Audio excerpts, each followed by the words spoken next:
Hi అండి, welcome to AHA classes in Telangana. మనం ఈ వీడియోలో chapter 16 principles of livestock ఫీడింగ్కి సంబంధించి క్వశ్చన్ అండ్ ఆన్సర్స్ చూసుకుందాం. ఫోడర్ అంటే ఏమిటి అంటే పశువులకు అందించే సహజ ప్రకృతి సిద్ధ ఆహార పదార్థమును ఫోడర్, గడ్డి అనడం జరుగుతుంది. మొక్కలలో ఏమి ఉంటుంది అంటే సెల్యులోజ్ ఉండడం జరుగుతుంది. సెల్యులోజ్ జీర్ణమవుటకు కావలసిన ఎంజైమ్ ఏంటి అంటే సెల్యులైజ్. పశుగ్రాసాలు అనగానేమి? పశువులకు ఆహారంగా ఉపయోగించే మొక్కలను పశుగ్రాసాలు అంటారు. ప్రత్యేకంగా పశువుల మేపు కొరకు పెంచే పశుగ్రాసాలను తెలుపుము. Maize, cowpea, జౌవర్. పశువుల శరీరాభివృద్ధి, పునరుత్పత్తి సామర్థ్యం సక్రమంగా ఎదకు రావడం, పాల ఉత్పత్తి పెంచడానికి పశువుల మేతలో ఉండవలసిన పోషక పదార్థాలను తెలుపుము. మాంసకృత్తులు ప్రోటీన్స్, పిండి పదార్థాలు కార్బోహైడ్రేట్స్, కొవ్వు పదార్థాలు ఫ్యాట్స్, ఖనిజ లవణాలు మినరల్స్, విటమిన్స్. హే మేకింగ్ అంటే ఏమిటి అంటే పశుగ్రాసాలను ఎండబెట్టి నిల్వ చేయడాన్ని హే మేకింగ్ అంటారు. హే తయారీ కోసం తేమ ఎంత శాతం ఉండాలి అంటే 15% కన్నా తక్కువ తేమ ఉండాలి. హే తయారీకి సాధారణంగా ఉపయోగించే పశుగ్రాసాలు తెలుపుము. బర్సిమ్, లూసర్న్, ఓట్స్, కౌపీ, సోయాబీన్, అంజాన్, సూడాన్. పశుగ్రాసాలను ఫ్రీ ఫ్లవరింగ్ దశలో కోసినట్లయితే ఏమి జరుగుతుంది అంటే కెరోటిన్, ప్రోటీన్, జీర్ణయోగ్యమైన పిండి పదార్థాలు ఎక్కువగా లభించవు. హే మేకింగ్లో ప్రోటీన్స్ మరియు కాల్షియం ఎంత ఉండాలి అంటే 7.10% ప్రోటీన్స్ ఉండాలి, 0.5% కాల్షియం ఉండాలి. హే మేకింగ్ పద్ధతులు 4 పద్ధతులు కలవు. Jungle drying, sun drying, barn drying, dehydration. Jungle drying అంటే ఏమిటి అంటే అడవులలో లభించే పశుగ్రాసాలను ఎండిన తరువాత సేకరించి నిల్వ చేయడాన్ని జంగిల్ డ్రైయింగ్ అంటారు.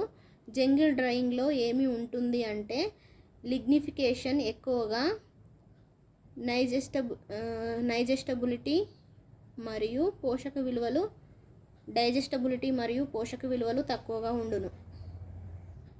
సన్ డ్రైయింగ్లో గల రకములు తెలుపుము. Field curing through spreading, field curing through ఫులా సిస్టమ్, ఫార్మ్ ఫన్స్ పద్ధతి, tripod method. Field curing through spreading అంటే ఏమిటి అంటే కోసిన తర్వాత పొలంలోనే ఎండబెట్టడం, తరచుగా త్రిప్పడం. ఫీల్డ్ క్యూరింగ్ త్రూ పూలా సిస్టమ్ అంటే ఏమిటి అంటే కోసిన తర్వాత చిన్న చిన్న పోగులు పోసి తర్వాత కోన్ ఆకారంలో నిలబెడతారు. ఫార్మ్ ఫన్స్ మెథడ్ అంటే ఏమిటి అంటే ఈ పద్ధతిలో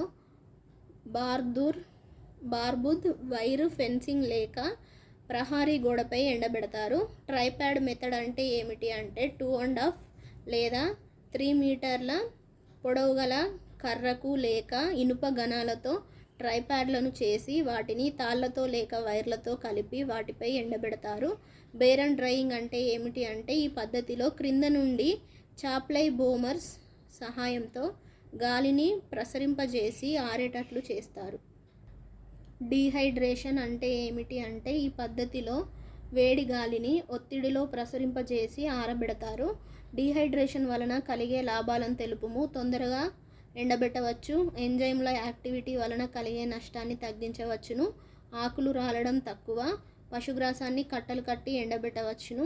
డీహైడ్రేషన్ వలన కలిగే నష్టాలను తెలుపుము. యంత్రాల వలన ఖర్చు తక్కువ, నిర్వహణ ఖర్చు ఎక్కువ, నైపుణ్యత అవసరం. మంచి హేకు ఉండవలసిన లక్షణములను తెలుపుము అంటే మంచి వాసన, వ్యర్థ పదార్థాలు ఉండకూడదు, పచ్చదనం, ఆకులు రాలకుండా మంచి రుచి ఉండి పశువు ఇష్టంగా తినేలా ఉండాలి.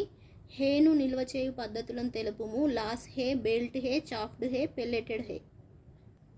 లాస్ హే అనగానేమి అంటే నేలపై కుప్పలు, ప్లాట్ఫారంపై నిల్వ చేయుట, చెట్లపై కుప్పలు వేయుట. బేల్ట్ హే అంటే ఏమిటి అంటే కట్టలుగా కట్టి నిల్వ చేయడాన్ని బేల్ట్ హే అంటారు.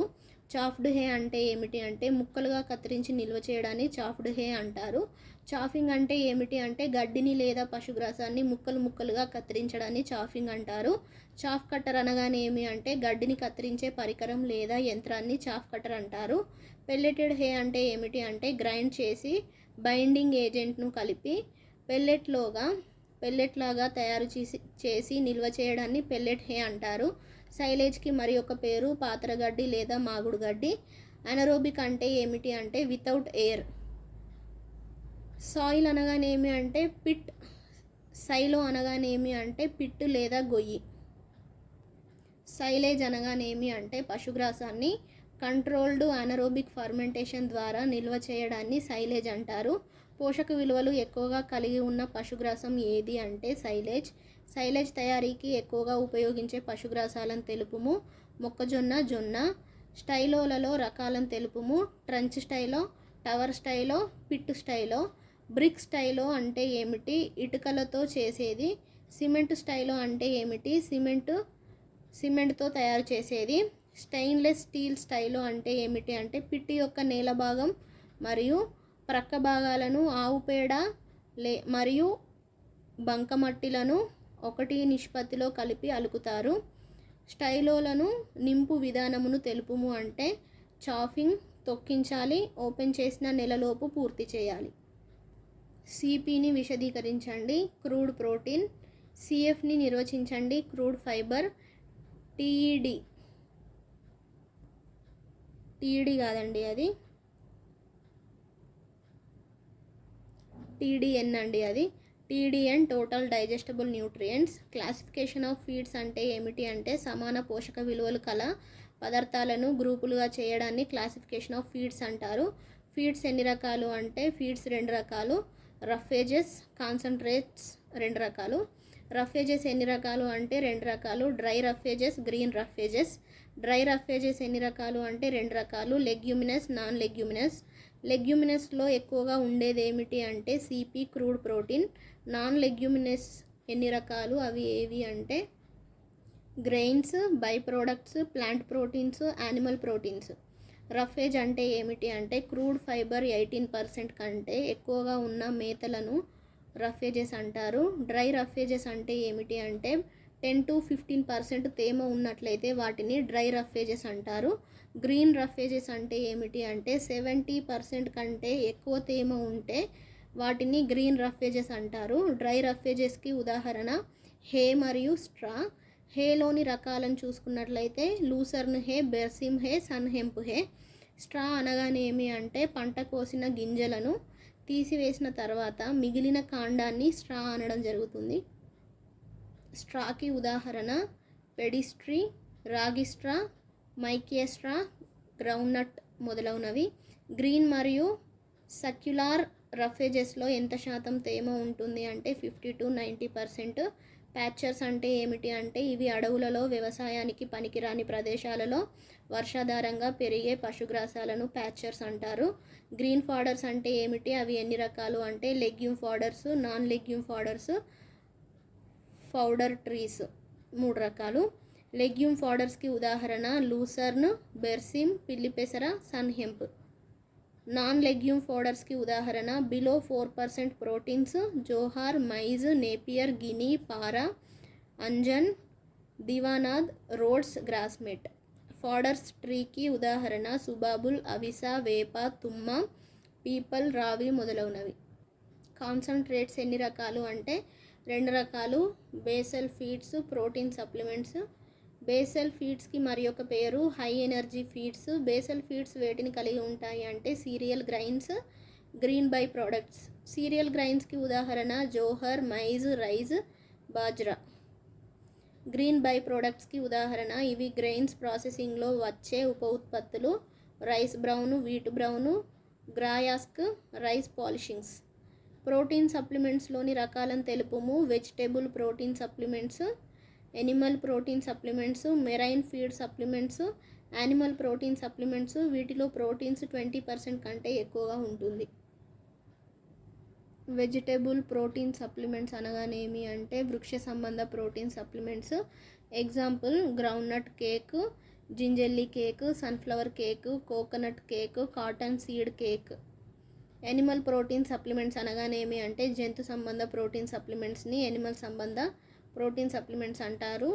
Example meat meal, blood meal. Marine feed supplements అనగానేమి అంటే సముద్ర ఉత్పత్తుల సంబంధ ప్రోటీన్ సప్లిమెంట్స్ని మెరైన్ ఫీడ్ సప్లిమెంట్స్ అంటారు. Example fish meal. Avian protein supplements అనగానేమి అంటే పక్షి సంబంధ ఉప ఉత్పత్తులు. Example feather meal. Feed additives అనగానేమి అంటే అదనంగా కలిపే సప్లిమెంట్స్ని ఫీడ్ అడిటివ్స్ అంటారు. Example mineral supplements, vitamin supplements. Mineral supplements అనగానేమి అంటే దానాలో మినరల్ మిక్చర్ 2% వరకు, సాల్ట్ 1% వరకు కలుపుతారు. ఎగ్జాంపుల్ బోన్ మీల్, ఉప్పు, రాక్ ఫాస్ఫేట్ మొదలగునవి. విటమిన్ సప్లిమెంట్స్లోని రకాలను తెలుపుము. Vitamin E, antibiotics, coccidiostats, flavouring agents, hormones. Vitamin A వేటిలో ఉంటుంది? ఉదాహరణ పచ్చిమేత, ఫిష్ లివర్ ఆయిల్లో, రోవిమిక్స్. యాంటీబయోటిక్స్ని దేనికి వాడతారు అంటే ఇన్ఫెక్షన్స్ అరికట్టుటకు మరియు పెరుగుదలకు వీటిని దానాలో కలుపుతారు. ఎగ్జాంపుల్ పెన్సిలిన్, ఎరిథ్రోమైసిన్ మొదలగునవి. కాక్సిడియోస్టాట్స్ వేటికి వాడతారు అంటే కాక్సిడియా వ్యాధిని నియంత్రించుటకు వాడతారు. ఎగ్జాంపుల్ ఫ్యూకాక్స్, బైపురాన్. ఫ్లవరింగ్ ఏజెంట్స్ వేటికి ఉపయోగపడతాయి అంటే రుచి, వాసనను పెంచి మేతను ఎక్కువగా ఇష్టంగా తినేటట్లు చేసి ఉత్పత్తులను పెంచుటకు దోహదం చేస్తాయి. హార్మోన్స్ వేటికి ఉపయోగపడతాయి అంటే జీవక్రియలను ఎక్కువ చేయుట ద్వారా ఉత్పత్తిని పెంచుటకు దోహదం చేస్తాయి. Example tyrosine. సాంప్రదాయేతర పశుగ్రాసాలకు ఉదాహరణ సుబాబుల్, నల్లతుమ్మ, చింతగింజలు, మహువా పువ్వులు, ఉమ్మెత్త.